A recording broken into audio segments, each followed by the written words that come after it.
Antes de dar inicio, estaba hablando con el doctor Marco de León, que la importancia de esto para la arquitectura y para el diseño gráfico. Nuestras carreras de alguna manera u otra están involucrados con el arte. Pues de no ser así, de ser una carrera meramente técnica, pues seríamos ingenieros, ¿verdad? Entonces, debemos de estudiarlo, debemos de entenderlo y debemos de conocerlo. El libro me parece interesantísimo, sumamente motivador, por lo que no quiero robar tiempo, ¿verdad? Así que solo nuevamente quiero agradecer el apoyo del doctor Monterroso y la participación de todos los presentes. Entonces, los dejo con la arquitecta Cecilia, ¿verdad? Lo presento oficialmente, ¿verdad? Como la encargada de este tema de innovación educativa en el área de planificación, de la Dirección de Planificación, con quien tiene muchos proyectos, ¿verdad? Ya los estará visitando personalmente. Habrán temas muy interesantes, pero para no adelantar, dejo a la arquitecta María Cecilia Azucia. Bienvenidos. Buenas tardes, compañeros. Un gusto saludarlos a todos. Y les doy la bienvenida al Club de Lectura con este fascinante tema del cual nos va a hacer guía el doctor Raúl Monterroso. Y pues desde ya los invito a que participen en las próximas actividades que estaremos planificando. Muchas gracias, Ceci. Muchas gracias, Werner. La verdad que para nosotros es también un gusto estar acá. Aquí estamos todos los del nivel inicial conectados en una en la misma compu, pero aquí estamos. La verdad que este libro era para darle seguimiento a una serie de clubes de lectura que hemos venido desarrollando ya desde hace varios años y agradecemos particularmente también el aporte del doctor Danilo Cayén, quien fue que sugirió, y además también aprovechamos para dejar abierta la invitación a que todos sugieran también si están interesados en algún título en particular. Entonces, yo voy a empezar a presentar y me dicen por favor si ven mi pantalla para poder compartir con ustedes una breve presentación y que luego podamos ya pasar a las reflexiones y a los comentarios, ¿verdad? Buenas tardes de nuevo a todos, bienvenidos a cada uno de los que nos están acompañando de manera virtual y a los que estamos acá de manera presencial también en la unidad. En esta ocasión, como les comentaba, por sugerencia de Danilo Cayén, vamos a abordar este libro. Es un libro muy complejo, no es difícil, pero sí es bastante largo, así que vamos a abordar algunos temas al respecto, pero sí es importante, como muy bien comentaba Werner con Maco, previo al inicio de la sesión, abordar este tema desde nuestras disciplinas, ¿verdad? El tema de la belleza, de la estética, y en esta oportunidad vamos a estar viendo este documento que se llama Historia de la Belleza a cargo de Humberto Eco. Los objetivos, como siempre, es fomentar la lectura, motivar la reflexión crítica y objetiva y motivar el debate de las ideas en un marco académico docente, ¿verdad? Para fortalecer nuestras capacidades también, ¿verdad? Y obviamente trasladar todo esto en innovación educativa. Fortalecer y trasladar todo esto, pues obviamente al ejercicio de nuestra cátedra. Entonces, hablemos un poco del contexto en el cual se genera este libro. El autor es Humberto Eco, es un filósofo, semiólogo, escritor, ensayista, crítico de arte y docente universitario, quien nace en Alessandria el 5 de enero de 1932 y fallece en la ciudad de Milán, que era donde vivía, el 19 de febrero del 2016. Es escritor de numerosos ensayos y novelas. Umberto Eco nace en la ciudad de Alessandria el 5 de enero de 1932 y muere en Milán el 19 de febrero del 2016. Es un filósofo, semiólogo, escritor, ensayista, crítico de arte y docente universitario italiano, y escribió numerosos ensayos y novelas. Una de sus primeras obras más importantes es cabal un estudio que se llama Ópera Aperta, un libro publicado por primera vez en 1962. En este texto, el autor propone que mediante la apertura el lector reescribe el texto convirtiéndose también en autor, generando una nueva relación entre ambos, algo que pues era nuevo para esa época. En los años 60, recordemos que la comunicación era unidireccional y prácticamente el autor era quien definía todo lo que podía pasar en una obra, no sé, ya sea esta literaria o una obra plástica de cualquier otro tipo. Eco en 1962 adelanta a su época y ya propone una relación más dinámica entre el autor y el lector o el autor-intérprete, y lo hace de una manera más horizontal, algo que va a ser después bien importante para entender, por ejemplo, el arte contemporáneo. Después, en 1964, escribe este libro, Apocalípticos e Integrados, en el cual hace un estudio sobre los medios de comunicación y la cultura popular. La televisión, el cómic, sin existir aún el Internet, se anticipa a estudiar dicho fenómeno. La lectura de Apocalípticos e Integrados nos va a ayudar a entender también el tema de las redes sociales y nos va a ayudar, por ejemplo, desde el punto de vista de arquitectos, cómo la imagen ha cobrado un papel tan relevante que ha llevado, por ejemplo, a que la gente pues sienta una preferencia estética por proyectos como Cayalá, por ejemplo, ¿verdad? Todo esto además también va a tener su base en, en esa idea de aquellas primeras expresiones de la posmodernidad que estaban más basadas en la imagen y no tanto en la aproximación crítica de la arquitectura moderna. Para nosotros, desde el campo de la arquitectura y de la interpretación de la imagen, digamos, en el diseño arquitectónico. Eco también va a tener grandes aportes en este campo como semiólogo y que va a permitir, por ejemplo, abordar el tema de la comunicación y de la arquitectura como una expresión cultural que además también pues tiene una dimensión de comunicar, ¿verdad? Un mensaje y una posibilidad de comunicar un mensaje. Eco además también va a escribir dos grandes novelas.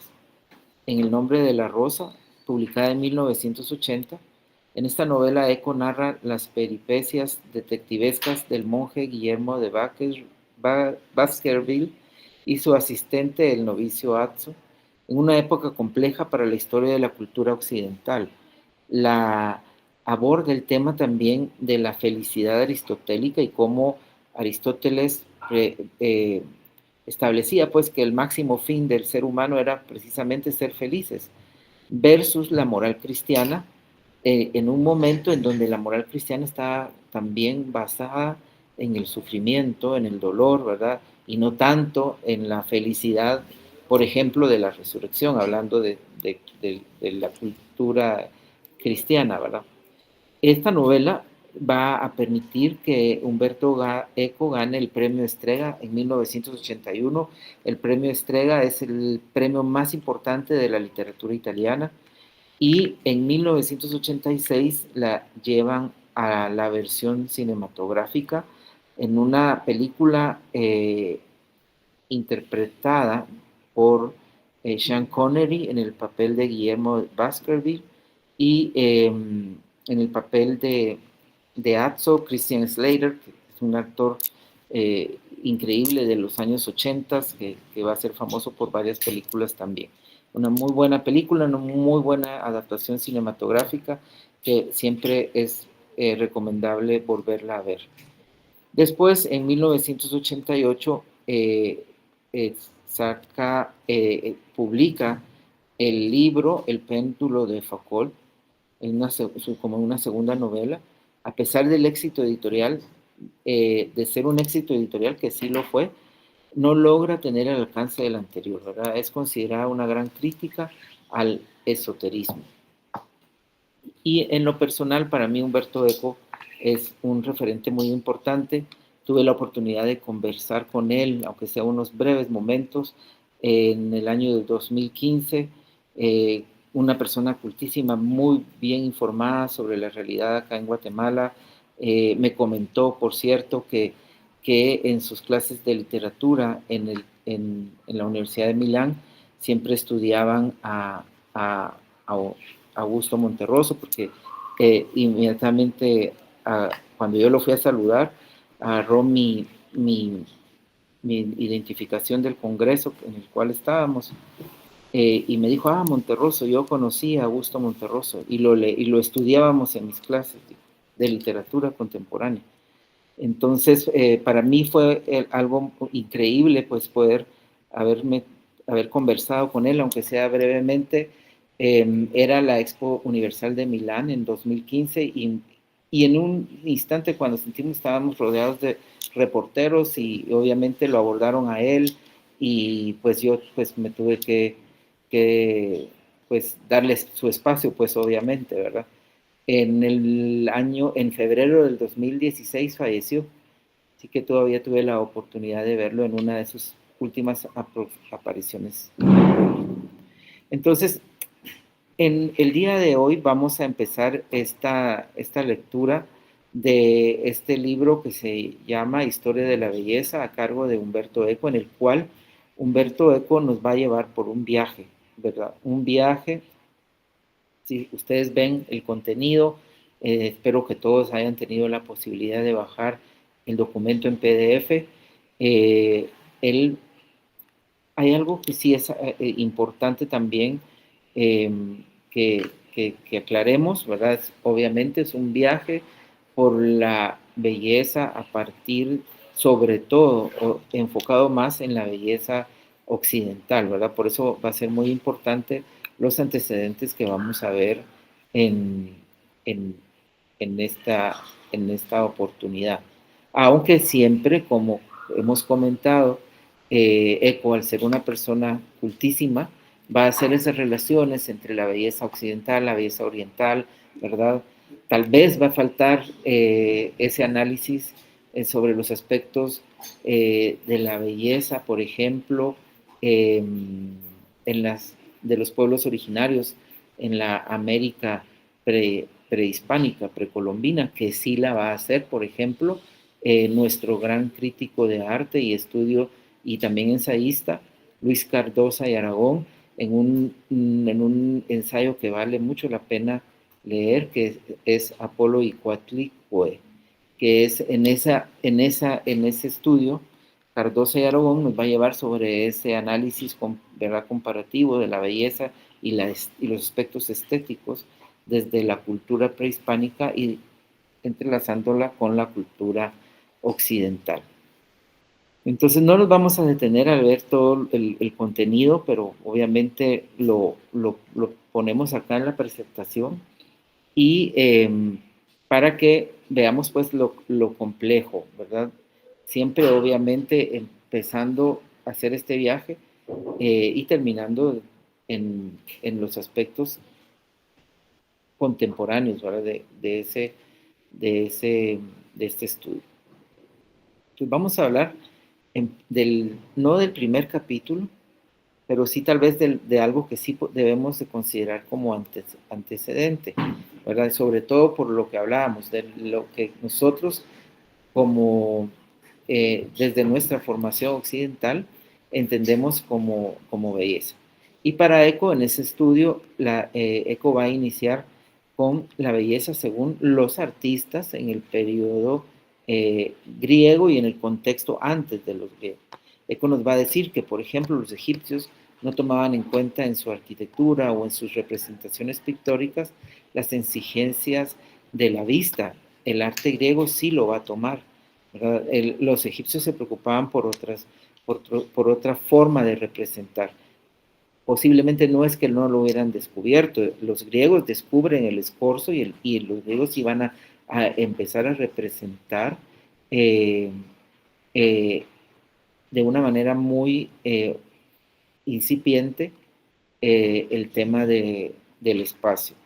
Ya sabemos que es después cuando ya realmente se definen los conceptos que componen una vista perspectivada, por ejemplo.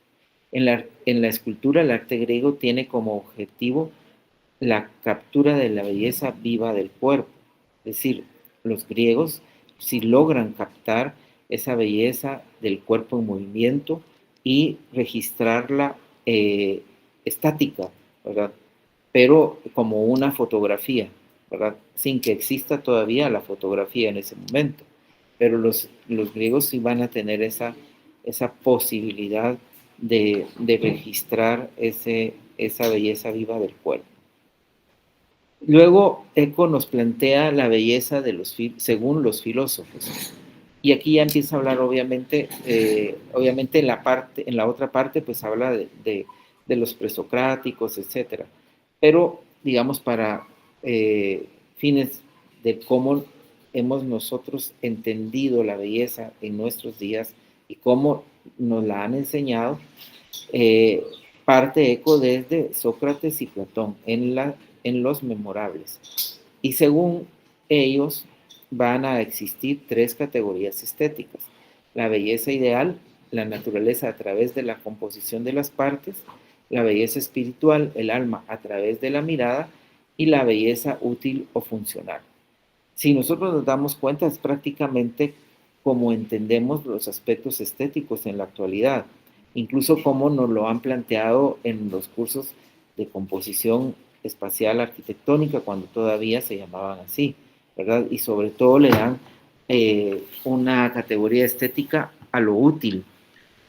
Sin embargo, aquí todavía, digamos, lo plantean de una manera no integral, ¿verdad?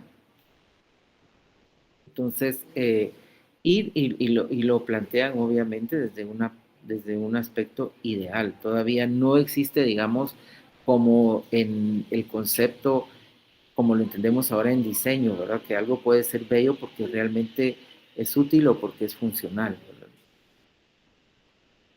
Según la belleza de los filósofos, también para Platón, la belleza como armonía y proporción de las partes derivada de Pitágoras. La belleza como esplendor, la belleza no corresponde a lo que se ve. La visión sensible ha de ser superada por la visión intelectual, que exige el aprendizaje del arte dialéctico, esto es, de la filosofía.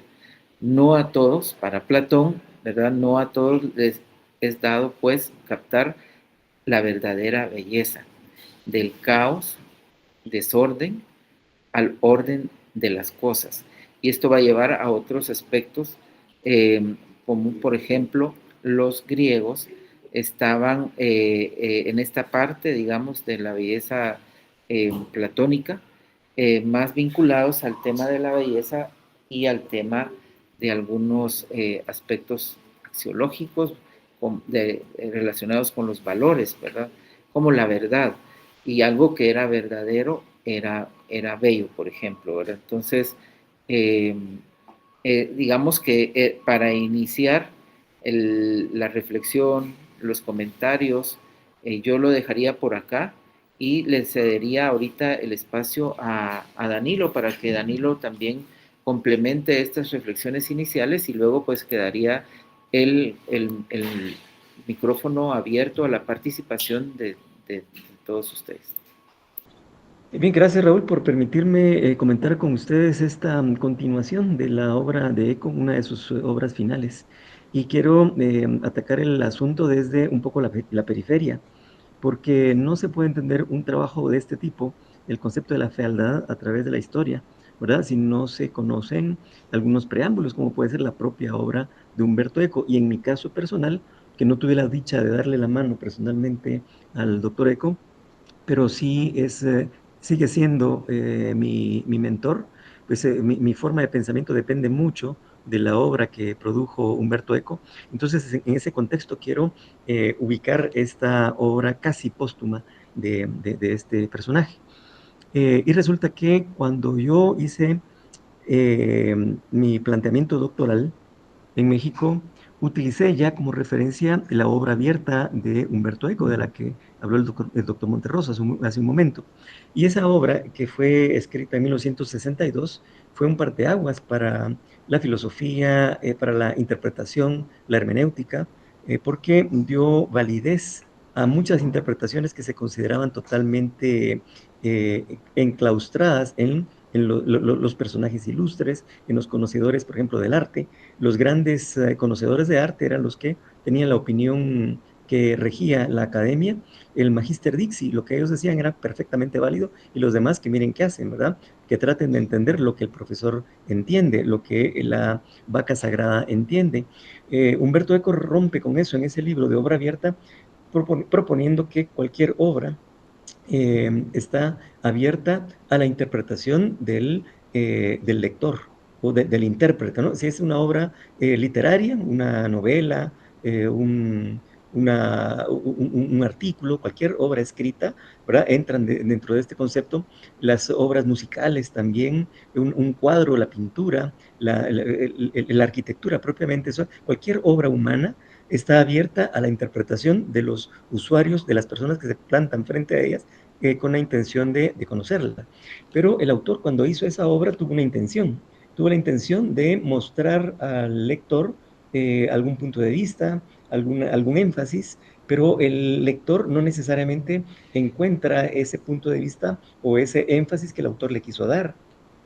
Dice entonces Humberto Eco con esta obra abierta que el lector se pone en la posición del autor como coautor de la obra, y autoriza todas esas interpretaciones. Ahí está el problema que genera, porque esto va a generar un debate muy fuerte en la academia, en la filosofía, porque él dice que el autor, cuando termina la obra, cuando pone el punto final de su libro, ¿verdad? Se despega de la obra y él mismo se convierte entonces en un intérprete de su obra.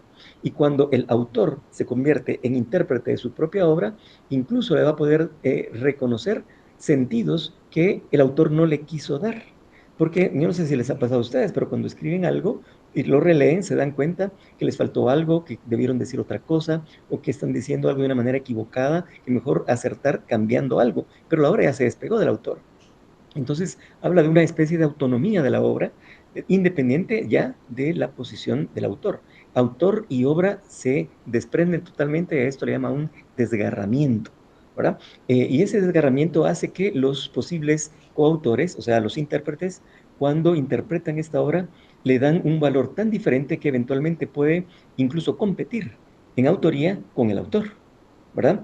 Cuando utilizan como modelo de pensamiento algo que el autor quizá hizo entrever, pero alguien más vio más allá, y a través de ese más allá puede planear incluso una revolución que el autor no había dicho que se hiciera, ¿verdad? Pero auspició o fomentó ese momento de independencia de pensamiento y de la obra y de la interpretación de la obra, y entonces ese coautor va a incluso opacar la obra inicial del autor.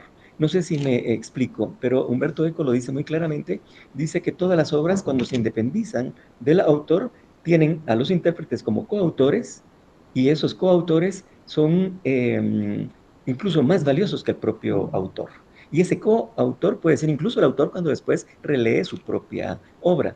Esto desbanca la posición de aquellas figuras, de aquellas vacas sagradas, porque le da la validez a la interpretación de los alumnos. Los alumnos leen lo que el profesor dice y lo pueden poner en tela de juicio y hacer que su nueva interpretación sobrepase el valor de la vaca sagrada, y eso la vaca sagrada no lo va a permitir. Estamos hablando de 1962. Esas ideas van a encender la chispa de un polvorín porque la propia Francia se va a volcar contra esas ideas del Magister Dixi, se van a poner en contra de la posición de la autoridad académica. Y hablemos de eso, no solo del docente, maestro, el inmediato, sino que también la administración de la academia, diríamos, el decano, y más allá el rector, eventualmente el presidente de la República. Esa fue una revolución intelectual en Francia.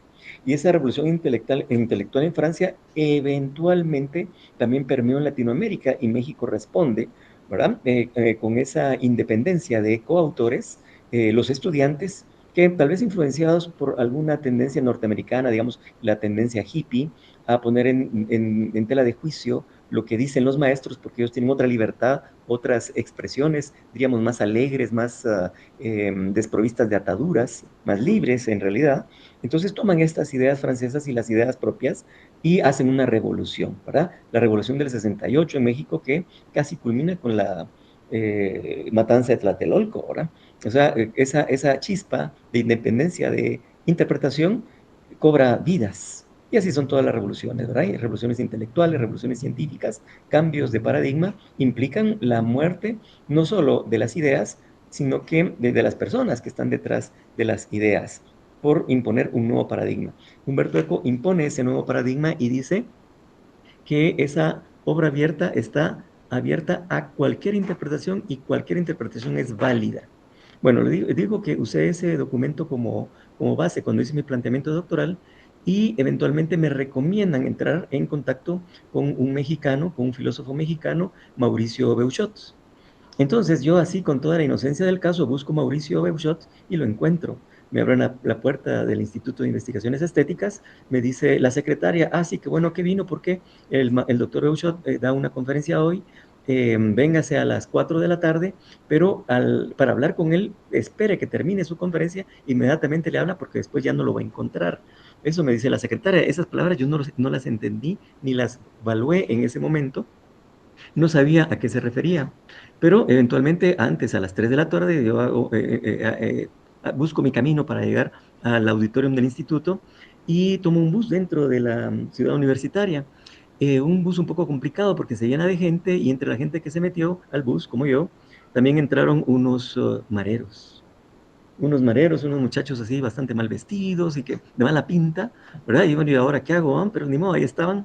Y llegamos al Instituto de Investigaciones de Estética, yo bajo del bus, voy a tiempo, saludo al doctor Eucho, le digo quién soy, le digo qué estoy haciendo ahí. Bueno, él inicia su conferencia, una presentación magistral definitivamente sobre el tema de la interpretación, y al terminar uno de los presentes levanta la mano para intervenir, era un argentino, y este argentino, como muy argentino, pues quería llevarse las palmas y quería echarse una disertación superior a la de Mauricio Beuchot, y Mauricio Beuchot con 2, 3 palabras lo sentó en su lugar y le dijo no, y de repente alguien levanta la mano atrás y no van a creer, uno de aquellos mareros, uno de aquellos mareros que subió al bus, estaba allí y hace una intervención magistral también, magistral.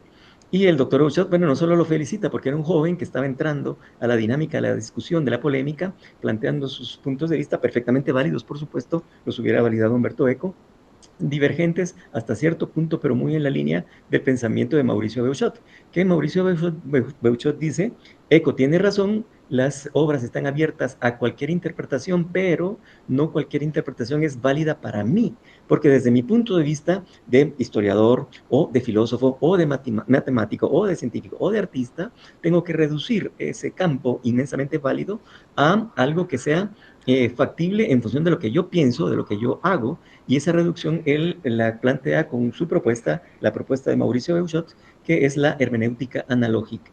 De todas aquellas interpretaciones válidas para Eco, para mí, Mauricio Beuchot, son válidas las que tienen que ver con lo que yo estoy haciendo, con mi profesión, con mi interés, con mi deseo, ¿verdad? Esa hermenéutica analógica la plantea en función de la analogía de esa interpretación en función de los intereses del intérprete.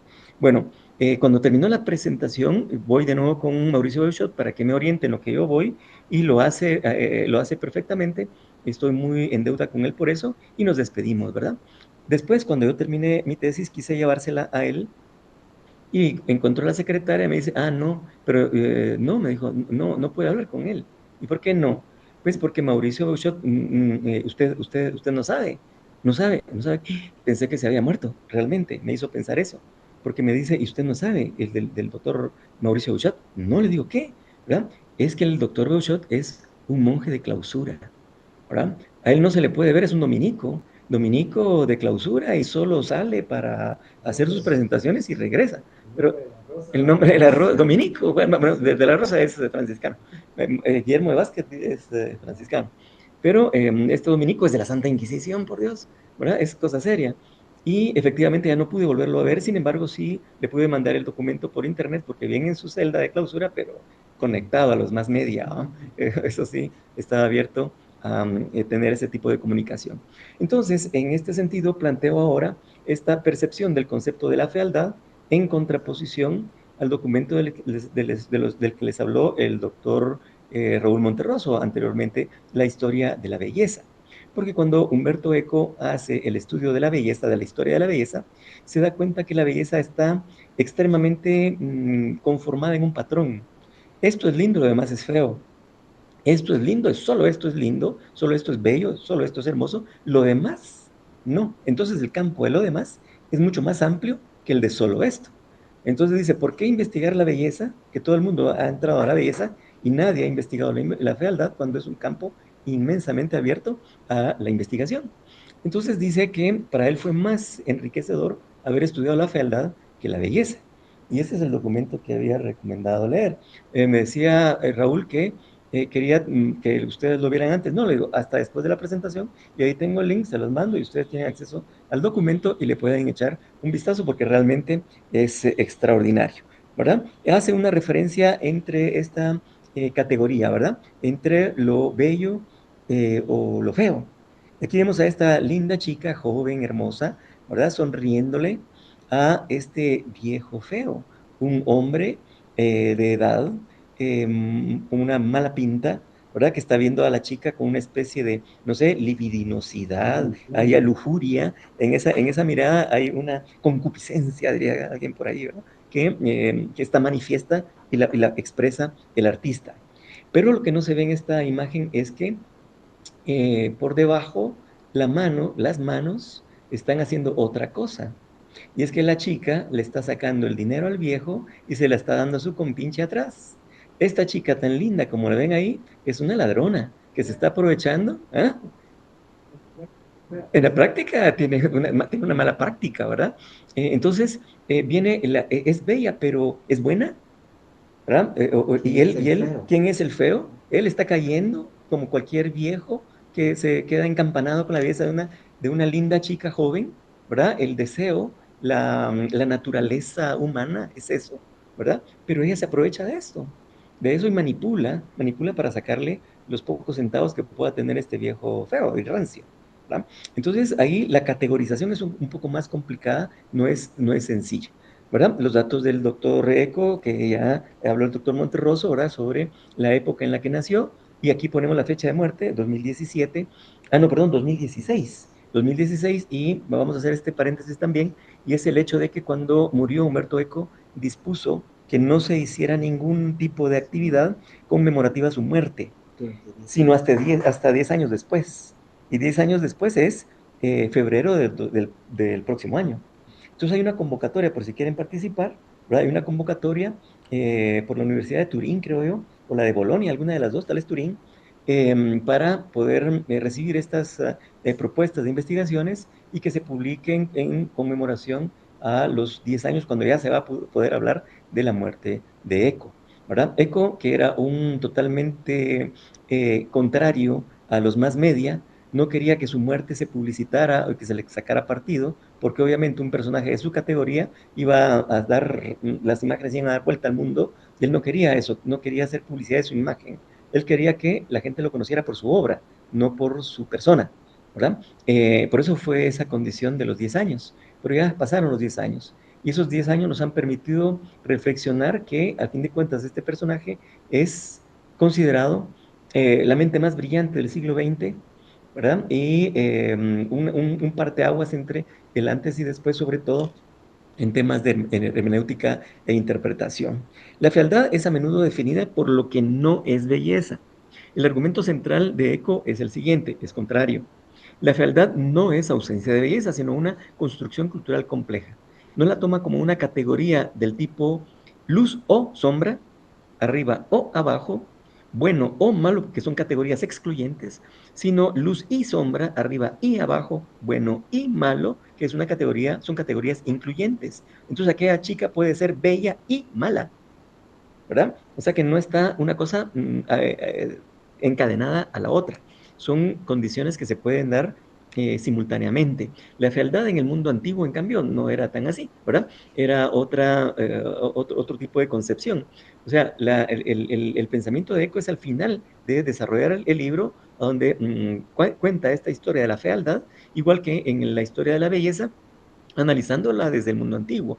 Y sí, también debo decirlo, desde el punto de vista puramente o 100% eh, centrípeta, ¿verdad? Y etnocéntrica europea, occidental, la visión occidental eurocéntrica. Es una visión eurocéntrica. Y no era ese el pensamiento de Eco en realidad. Yo creo que lo hace por comodidad, para no entrar en debate cuando ya está viejo, ya se está yendo, ya estaba padeciendo un cáncer. Entonces no era ponerse a polemizar y competir contra otros jóvenes quizá que tal vez eran expertos en arte antiguo de la India, en arte mesoamericano, ¿verdad? Que son artes totalmente diferentes a donde también hay categoría de belleza y fealdad, o de bueno y malo, o bueno, bueno o malo. Pueden haber ese tipo de situaciones. Entonces él basa sus dos libros, el de la belleza y el de la fealdad, en una visión puramente eurocentrista, pero es que él era europeo, pues, ¿verdad? Italiano, francés, ítalo-francés, el Piemonte, al norte de Italia, y con una formación francesa muy, muy fuerte, después con mucha producción en los Estados Unidos y además, pero digamos, la parte de las otras culturas del mundo estaban, estaban eventualmente afuera, eventualmente, pero si las integra. No es como culto que era. Como culto que era, organiza eventos con participación africana, con participación de la India, de la China, ¿verdad? Y en esos eventos hay una riqueza de propuestas enorme, pero él no puede decir esto es feo porque él pertenece y tiene una formación diferente. Entonces es un tema delicado. Por lo tanto, estas son visiones puramente eurocéntricas. Ejemplos que pone él en la edad del mundo antiguo son, por ejemplo, los cíclopes, medusas y otros monstruos de la mitología, porque suceden cosas como esta de aquí, la imagen del cíclope.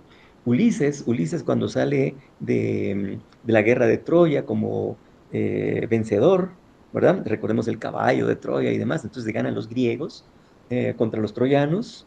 Ulises, pero los dioses se enojan mucho con Ulises y lo condenan a pasar 10 años sin poder llegar a su casa. Entonces navega por todo el Mediterráneo buscando llegar a Ítaca, o esa isla paradisíaca, donde estaba Penélope cosiendo porque dijo que iba a estar tejiendo mientras él llegaba, 10 años de estar tejiendo, su mortaja.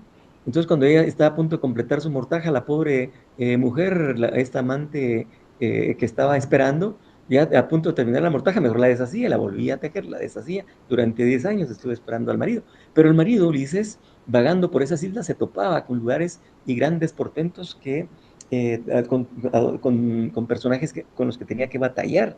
Por ejemplo, estos cíclopes, ¿verdad? Y estos personajes inmensos, grandes, con un ojo en la frente y demás.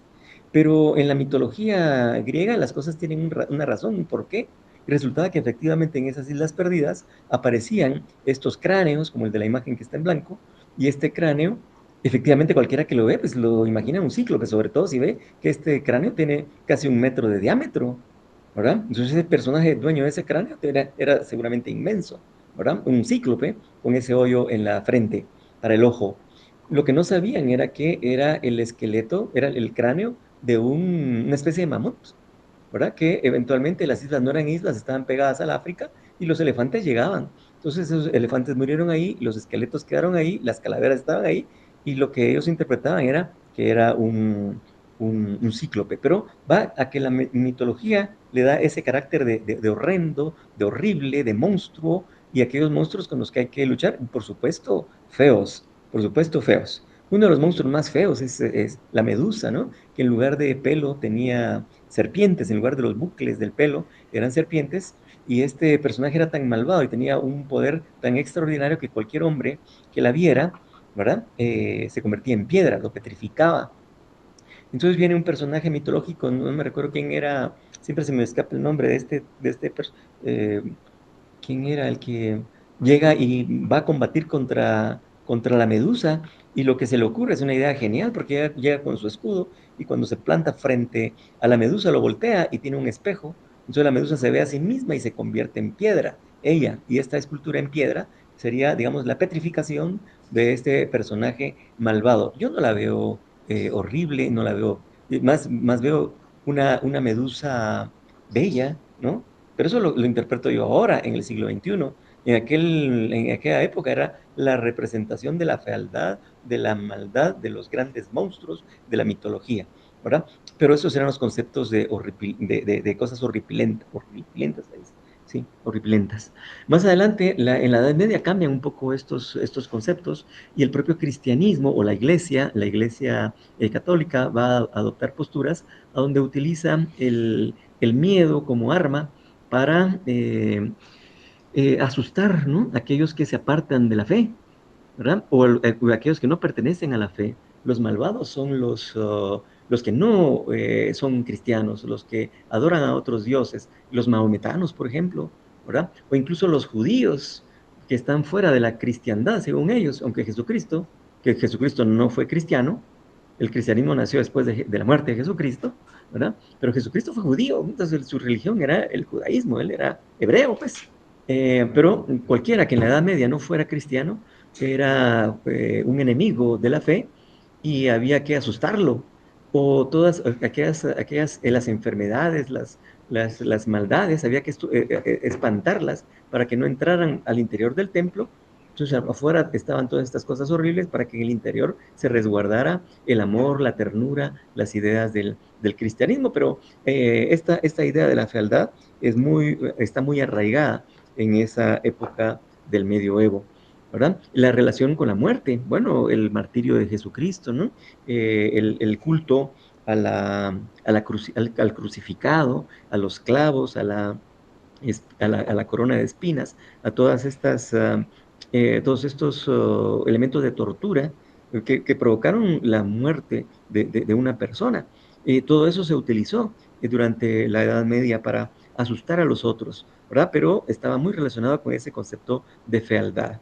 Una fealdad que eventualmente puede ayudar a alguien a apartarse del mal camino y seguir el camino correcto que nos lleva a la luz de Dios, ¿verdad? Donde está la belleza, en la Jerusalén celeste, ¿verdad? O sea, después de que estemos vivos, cuando muramos, podemos ir al cielo. El Renacimiento plantea algunos cambios, por ejemplo, es la búsqueda de la perfección, pero la fealdad de todas formas persiste. Hay una fealdad como contraste, se usa para acentuar la belleza de lo ideal. Entonces, el ideal bello, si le ponemos a la par algo feo, pues resalta su belleza. Algo así como algunas mujeres muy hermosas que se hacen rodear de damas feas para que se vean más lindas, ¿verdad? O que andan con un hombre que dice uno, ¿de dónde es este tipo tan feo? Tiene una mujer tan linda, ¿va? Pues esta chica lo escogió cabalmente para resaltar su propia belleza. Las caricaturas y representaciones de personas con deformidades fueron estudiadas específicamente por esa fealdad, y Leonardo da Vinci es un ejemplo de eso, ¿verdad? Él hace estudios muy complejos para ver esas deformaciones, ese apartarse del canon, ¿verdad? Que era el canon griego, pero aquí lo que está renaciendo en el Renacimiento es cabalmente la cultura grecorromana, que fue una cultura imperial, a fin de cuentas, que se perdió durante el medioevo y ahora se tiene que recuperar. ¿Y recuperar cómo? Pues analizándola, estudiándola, y Leonardo da Vinci, que estudia los cánones de la belleza, obviamente por su genialidad también le entra muy fuertemente a los cánones, o la ruptura de los cánones que dan como resultado la fealdad, ¿verdad? Esas figuras grotescas, deformes, fueron analizadas por él y por su capacidad de mostrarse como el opuesto, ¿verdad? El opuesto a la belleza, y las usó en su obra. En el romanticismo, un poco más adelante, está la fascinación del oscuro. Lo feo se convierte en un símbolo de la rebeldía y la libertad. Los temas como la muerte, el dolor, la melancolía, la enfermedad. En este caso, Francisco Paula José Goya y Lucientes, este personaje español que tuvo una formación temprana en las artes, en la pintura, fue escogido cabalmente por eso, por esa su genialidad, esa habilidad, y se convierte en el pintor de la corte. Pero una corte rica, una corte bienestante, la de los reyes y príncipes, que juegan con él en los campos, en los paisajes hermosos, en los alrededores de los grandes palacios, aquellos espacios jardinizados muy bellos, y Goya ahí pintando esa alegría, esa juventud, esa algarabía, ¿verdad? Con juegos tan divertidos como la gallina ciega, a donde la chica sin saber quién es el que tiene enfrente, lo puede abrazar, eventualmente besar, pero no sabe quién es, ¿verdad? Los juegos de los jóvenes en la época, que obviamente tiene una connotación erótica, pero él está metido en eso, pero cuando se da cuenta de los trasfondos del gobierno, los intereses que están fuera de los ideales del propio cristianismo, la idea de Dios, la maldad de la guerra, del interés por sobre el interés personal por sobre el de la sociedad, pues se voltea hacia la corte, que es la que le paga, ¿no?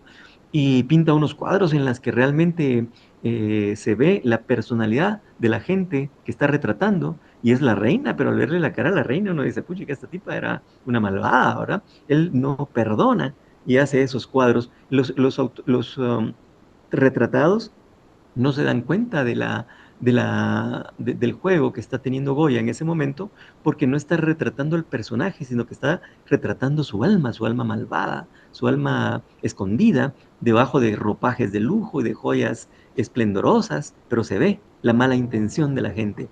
Y Goya atrás como personaje observando.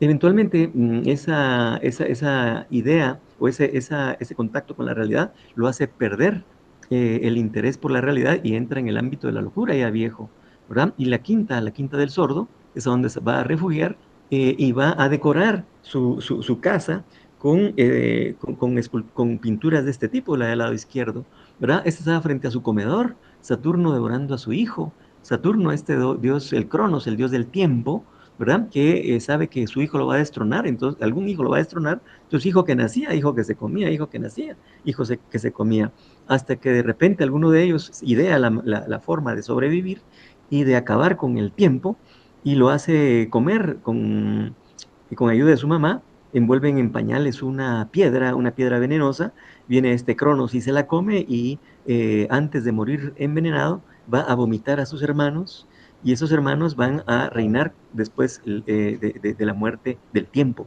una especie de muerte y renacimiento, un concepto cíclico, una repetición, y el tiempo en realidad nunca va a desaparecer, porque siempre estamos sujetos al tiempo, ¿verdad?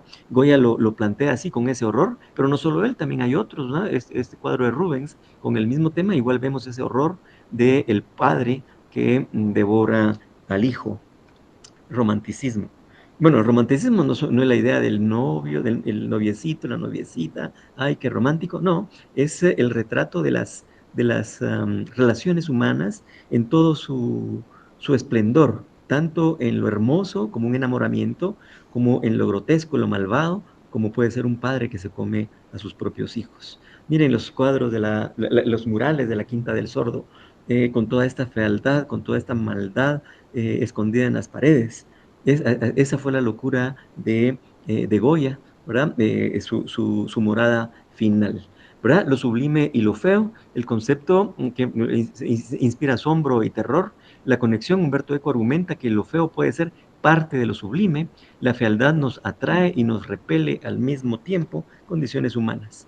Más adelante en la Revolución Industrial, la estética de las máquinas, como este avance de la tecnología nos hace perder el sentido de la naturaleza, ¿verdad? Las ciudades incluso que no son naturales, pero se convierten en espacios tan industriales, tan degradados, tan maltratados, el hollín, el humo, ¿verdad? Del carbón que se está quemando en las fábricas para mover las máquinas, pues ahí hay una nueva estética, la estética de lo feo, pero desde el punto de vista de la máquina. ¿verdad? Que va a impactar a muchísima gente y que se va a convertir en un círculo vicioso, porque más industrialización, más producción. Miren, todos esos sombreros, ¿verdad? Fueron hechos por personas, sí, pero a través de máquinas, máquinas de coser, máquinas de hilar, máquinas de prensar la lana para hacer estas cachuchas, estas boinas, estos sombreros, pero esa producción va a hacer que haya más población y la mayor población va a querer más producción y más producción va a dar pues un círculo vicioso que no hemos parado hasta el día de hoy y que lo hemos padecido. También la risa como arma la utilizó, ¿verdad? En el concepto de lo grotesco a través de la caricatura, es un poco más avanzado en el tiempo, ¿verdad? En la exageración para satirizar a la sociedad, la fealdad moral, resaltando algunos atributos físicos de las personas, ¿verdad? La caricaturización de la personalidad de la gente. Un poco más adelante también en el Art Nouveau, veamos esta imagen tan curiosa. El Art Nouveau pues es reconocido por una belleza exquisita, nueva, una cosa fantástica. Aquellas mujeres pintadas o retratadas por Mucha, o la arquitectura de Salvador, de Antonio Gaudí, por ejemplo, que entran en esta categoría del arte nuevo, ¿verdad? Es algo extraordinario, pero ¿cómo puede haber ahí fealdad?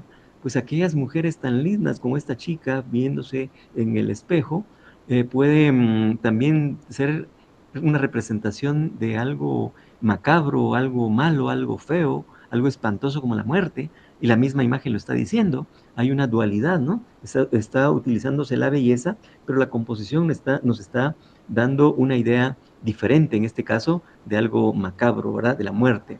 La belleza contra la fealdad, la belleza contra la muerte, en una época en la que la belleza tiene un espacio preponderante. En el siglo XX y el arte moderno, la liberación, ¿no? El arte deja de buscar la belleza ideal y el feo se convierte en tema. Artistas como Picasso o Francis Bacon exploran lo deformado y lo visceral. Y la provocación, el uso de lo feo para cuestionar y provocar. El caso de Picasso es extraordinario porque también como Goya tuvo una etapa en la que su pintura, su dibujo era muy canónico, y pintaba a gente joven, a gente, digamos, muy como la veía. Si era gente bonita, pues cuadros bonitos; si era gente fea, pues hacía feos como eran, pero quiero decir, no estaba manejando todavía, no estaba aportando todavía al arte una visión muy particular hasta que entra en contacto con África, ¿verdad? Y cuando ve lo que están haciendo los personajes, no necesariamente artistas, los individuos en África, en sus festivales, en sus danzas, en su expresión, se da cuenta que pues, Europa tiene una manera muy diferente de hacer las cosas, pero hay que ver también con otros ojos, y entonces cambia su manera de pintar. Y su cuadro de las chicas de Aviñón tuvo esa evolución. Inicialmente habían hombres allí, pero los hombres no entran tanto en el concepto de la belleza, la mujer sí.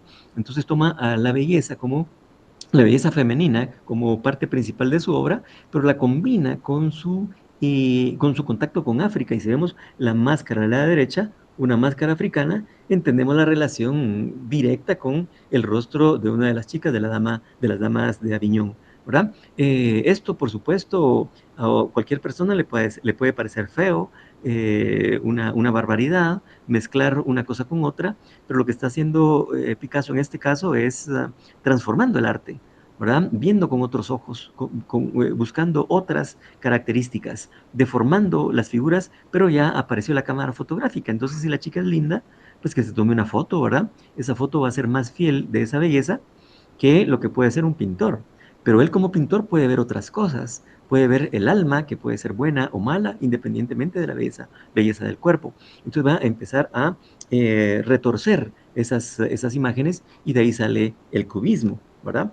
Aquí en esta imagen se ve muy claramente la relación entre la cultura africana y la obra de Picasso, ¿verdad? Una manera de ver el arte totalmente diferente, un contacto del arte europeo que es influenciado por la cultura africana. Y bueno, algunas reflexiones finales sobre esto. La fealdad como un lente, ¿va? La historia de la fealdad nos permite ver cómo cambian nuestros valores, miedos y deseos en función de nuestra época y también de nuestra localidad.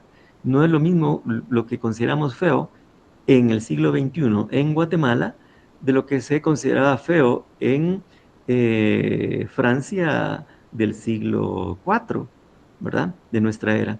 Entonces, el espacio y el tiempo marcan, y la cultura marcan la idea de la belleza y, por supuesto, de la fealdad en las personas. Lo feo no es solo lo opuesto a la belleza, sino que es una fuerza creativa y expresiva por derecho propio. Por eso la inclusión en la categoría no es bello o feo, sino que bello y feo, y pueden convivir las dos expresiones en un mismo personaje. Bueno, ¿qué se considera feo en el mundo actual y por qué? Humberto Eco murió en el 17 y del 17 al 26 las cosas han cambiado un montón. El propio arte, ¿verdad? Las artes se han modificado totalmente y el concepto de feo ha cambiado mucho. Esto no lo vio Eco, no lo vio Eco, pero nosotros le podemos dar continuidad a su idea de la historia de la fealdad porque la historia se sigue escribiendo y sigue evolucionando. Veamos esto, ¿verdad? Aquellos modelos de pasarela que cobran millones de dólares, pero que anteriormente tenían que ser aquellas chicas de belleza exquisita para hombres y mujeres del siglo XX, de finales del siglo XX, ahora ya caras que podríamos considerar monstruosas forman parte de ese grupo de modelos, ¿verdad? Y ganan igual unas cantidades enormes de dinero.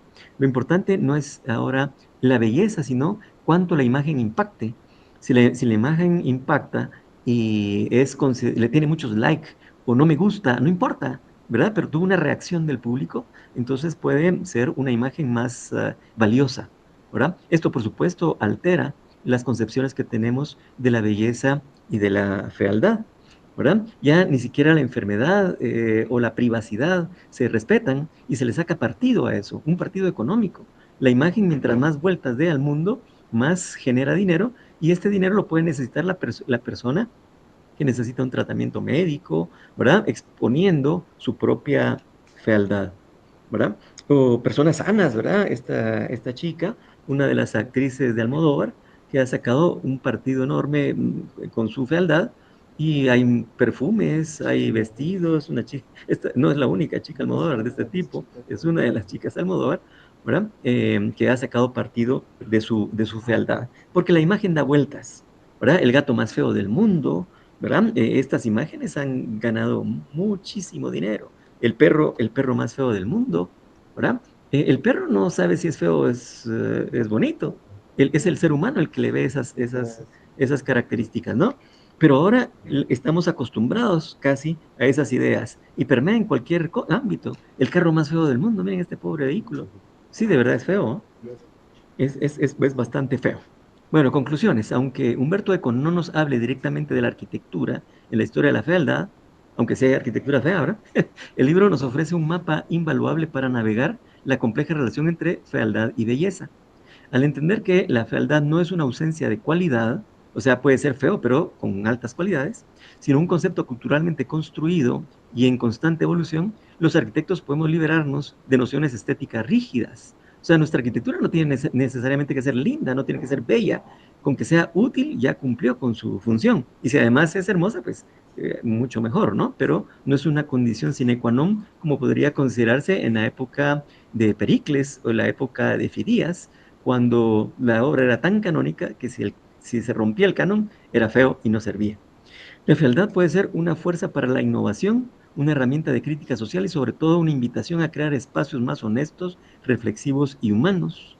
Y la lección final de Eco es que para diseñar la belleza, primero debemos atrevernos a comprender la fealdad en todas sus facetas.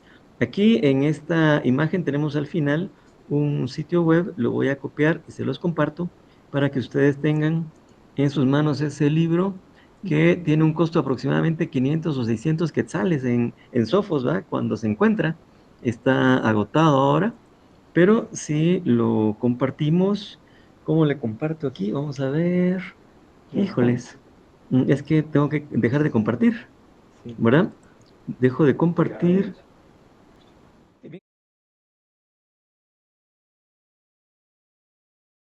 Estamos iniciando realmente de Humberto Eco y también en el otro planteamiento del mismo autor, tanto la belleza como la fealdad nos debe de llamar a nosotros aquí en la Facultad de Arquitectura y como arquitectos a comprender que la belleza en este caso, digamos, aplicada el aspecto estético de nuestras obras o de las obras que nosotros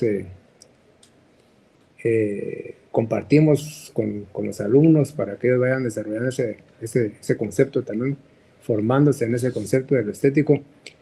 Es un asunto relativo, muy relativo, seguramente vinculado a cuestiones de época, de tiempo y también de cultura, de valores, de comprensión del mundo, digamos, en diferentes épocas y en diferentes contextos. Y creo que eso es interesante en el caso de nosotros, porque no debemos únicamente perseguir, digamos, el ideal a veces de la belleza que viene, digamos, con grandes influencias, principalmente de carácter económico. Es interesante lo que planteaba Danilo al final, en el sentido de que ahora ya tal vez, no sé si lo bello o lo que más vende es lo que impacta, independientemente de lo agradable o desagradable que pueda ser una imagen, ¿verdad? Como que eso también ya va cambiando, digamos, el concepto de lo que podemos valorar, digamos, en determinado momento. Es interesantísimo, pero yo lo que hago es invitarlos a los compañeros arquitectos, yo lo voy a hacer también acá, profesores, para que no perdamos el concepto de lo relativo, digamos, que debe ser el entendimiento de la belleza, y también nosotros como arquitectos ubicarnos en nuestro tiempo y en nuestro contexto aquí en Guatemala. Solamente. Gracias. Un tema interesantísimo que a mí me despierta múltiples cuestionamientos que los quiero manifestar con la única intención de crear polémica. Porque si hubieron ciertas afirmaciones que, para ser honesto, me movieron la silla y me destantearon. Como por ejemplo, no importa si es feo, con que funcione es suficiente. Me destanteó. Entonces me salen una serie de inquietudes y preguntas. ¿El arte y la belleza va ligada a la arquitectura? Si la respuesta es sí, partiendo claro que el concepto de belleza es subjetivo. Si la respuesta es sí, ¿por qué no estudiamos esto en la facultad? ¿Cuántos cursos de estética hay en la facultad? ¿Qué entendemos por estética? Son cuestionamientos pienso que nos atañen principalmente en el área de diseño arquitectónico. ¿Somos acaso una escuela netamente funcionalista, donde los aspectos compositivos no nos importan? No lo estoy afirmando, lo estoy preguntando. Y quisiera conocer la opinión de los panelistas. Bueno, no sé si me escuchas, Ver. Sí, Sí, solo que antes de responderla a Werner, le comento a Ronald que efectivamente nuestra relación con los estudiantes tiene que ver con esto, ¿no? Pero nosotros pertenecemos a una época y estamos en un lugar, y todas nuestras maneras de orientar a los estudiantes tienen que ver con eso. Pero nosotros mismos vamos a cambiar de lugar y de tiempo, y mañana vamos a tener una opinión diferente. No sé si les pasa a ustedes como docentes, pero hoy ya pueden aprobar un proyecto y mañana lo pueden desaprobar. Pero no me había dicho que estaba bien, pues, pero es que vos cambiaste, cambiaste. Y ves cosas diferentes de las que, de las que habías visto apenas ayer. Entonces, esa dinámica de variación es perfectamente válida según ECO. Para curarme en salud, les digo a los estudiantes, miren, que no es que yo me contradiga, no es que si yo le dije que estaba bien ayer, hoy les digo que está mal. Lo que pasa es que yo he cambiado mi punto de vista y ha cambiado mi percepción, pero también ha cambiado su percepción. Entonces, lo único que tenemos que hacer en este caso es coincidir en que estamos haciendo un trabajo fundamentado, y eso es suficiente. Si la respuesta está fundamentada, podemos decir que es correcta para poder trabajar con una matriz de evaluación en la que no depende de mi criterio estético o el criterio estético del que lo propone, ¿verdad? O sea, no podemos abstraernos de que tenemos ese compromiso con nuestra época y con nuestro espacio, nuestra cultura, además. Ahora para Werner, que sin ánimo de polemizar o para polemizar, sí, Werner, sos experto en polemizar. Y eso es muy bueno discutirlo en la academia, tener posiciones diferentes, eso me encanta. Sí, cuando digo que con que sea suficiente, con que funcione es suficiente, podemos hablar de una escuela funcionalista. Y la escuela funcionalista habla de la función y no habla de la belleza, ¿verdad? Habla tal vez de la economía de las formas, y llega el momento a permear en el criterio estético cuando si es óptimo, entonces es hermoso, ¿verdad? Entonces vemos cuatro columnas sosteniendo una losa plana, ahí arriba hay un piso plano abajo, y es tan óptimo porque sirve para guarecerse del sol, ¿verdad? Y entonces es hermoso y es bello, ¿verdad? Porque te cambia tu criterio. En realidad, ni la belleza ni la fealdad existen. Sí existe la salud y la enfermedad, por supuesto. Sí existe el bien y el mal, pero está sujeto a condicionantes puramente culturales, ¿verdad? Hay culturas que comerse al hijo es válido, así de sencillo. Entonces, para ellos comerse al hijo no es malo, ¿verdad? O desollar a una chica y después el sacerdote salir con el pellejo de la chica puesto encima, disfrazado de la chica que acaba de ser desollada. Hay culturas mesoamericanas que lo han considerado eso correcto, ¿verdad? Entonces todo depende de la cultura y del tiempo. La arquitectura, Humberto Eco decía que tenía esas dos funciones. La función primaria era que tenía que funcionar, tenía que servir para algo. Si no servía para algo, no era arquitectura, tal vez una escultura, ¿verdad? Pero no servía para satisfacer una necesidad de uso del espacio.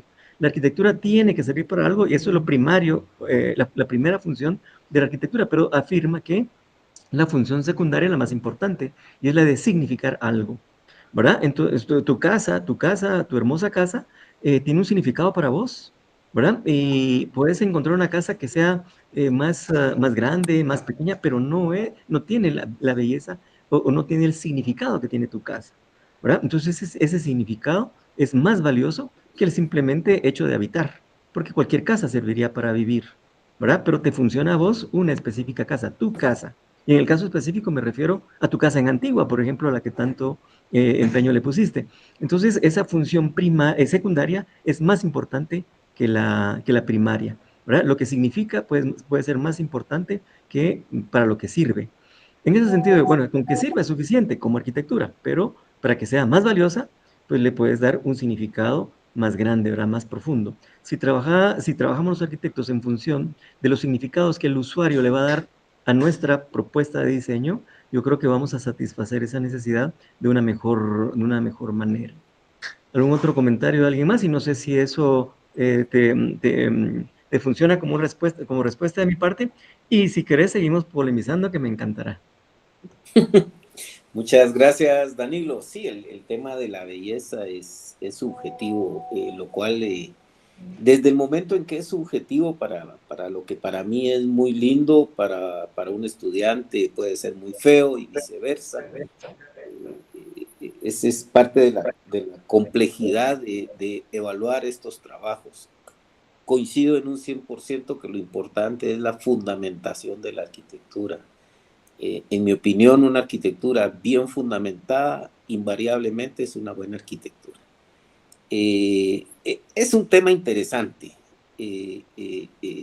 Creo que habría muy poco tiempo para discutirlo, ¿verdad? Pero sí, quiero felicitar a los doctores, ¿verdad? Por el aporte y atreverse a tocar estos temas inherentes a la arquitectura desde mi particular punto de vista. Y felicitarlos por elegir estas lecturas, pues que nos ayudarán a tener una mejor comprensión y amplitud de mente y de aceptación de los arquitectos del siglo XXI. Todos los que estamos aquí somos arquitectos del siglo pasado. Entonces, pues habrá que ver y escuchar las propuestas de estas nuevas generaciones que estamos formando. Gracias a los panelistas. Gracias, Werner, gracias por el espacio, gracias a los compañeros que participaron. Pues ha sido la primera sesión. Ya en la segunda sesión vamos a abordar más a fondo algunos de los temas, pero como muy bien comentó Werner y Danilo, pues obviamente la complejidad del tema pues esto da para carreras, pues, y para estudios de doctorado, etcétera, pero lo importante es que lo hagamos y que lo reflexionemos, y como decíamos, como uno de nuestros objetivos es que hagamos el ejercicio académico de debatir, y que lo que se debatan sean las ideas y no las personas, sino que las ideas en sí y los conceptos, y que vayamos compartiendo cómo vamos enriqueciendo cada uno de nosotros nuestras capacidades, para también al mismo tiempo compartirlo con los estudiantes, como plantea el otro los objetivos. Ya veremos también más adelante cómo este tema ha evolucionado y ha llegado, por ejemplo, a lo que nos propone Pierre Bourdieu, este gran sociólogo francés, en ese libro, que de hecho es su tesis de doctorado, que se llama La distinción, criterios y bases sociales del gusto, en donde él habla y plantea también ya cómo todas esas preferencias, ¿verdad? Son el resultado de los hábitos y de los patrones de conducta de las personas y de las oportunidades a las cuales hemos tenido acceso, y al fin que van pues alimentando nuestras ideas y criterios y nuestra forma de ver y entender el mundo, y plantear nuestras preferencias estéticas. Así que les agradezco a todos por su participación.